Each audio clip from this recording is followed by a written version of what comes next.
Hello मित्रांनो, तर पुन्हा एकदा तुमचं स्वागत आहे माझ्या नवीन ब्लॉगमध्ये. तर मित्रांनो, आज आपण चाललो आहे घरी आणि मला कंपनीतून 3 वाजता सुट्टी भेटली. मग 3 वाजता मी निघालो होतो गावाला. तेवढ्यात मित्राचा फोन आला. मित्र बोलला की मी पण येतो, म्हणून त्याची वाट बघतोय आपण हायवेवर येऊन. तर मित्रांनो, लाईक करा व्हिडिओला. तर मित्रांनो, माझे केस खराब झाले होते आणि व्हिडिओ काढायला चांगला दिसायला लागेल ना.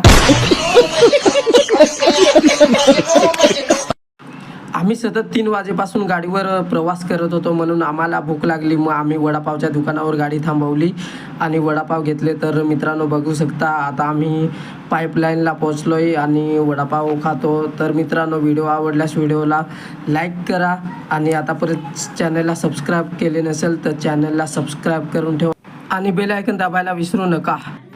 तर फायनली मित्रांनो, पोचलो आहे आपण लग्नात. तर मित्रांनो, गाडी चालवून भरपूर थकलो होतो आणि भरपूर टाईम झाला होता. रात्रीचे 9-9:30 वाजले होते.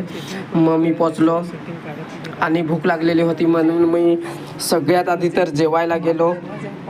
तर मित्रांनो, बघू शकता तुम्ही लग्नातलं जेवण. आणि जेवण झाल्यानंतर आम्ही गेलो नाचते बघायला. तर मित्रांनो, बघू शकता नाचत होती, पण एवढी पब्लिक नव्हती. मग माझं पण नाचायचं मूड झालं नाही. मग थोडा वेळ बघितलं नाचतात ते आणि नंतर मग झोपून घेतलं. तर मित्रांनो, चला भेटू पुढच्या व्हिडिओमध्ये. तोपर्यंत टाटा, बाय बाय.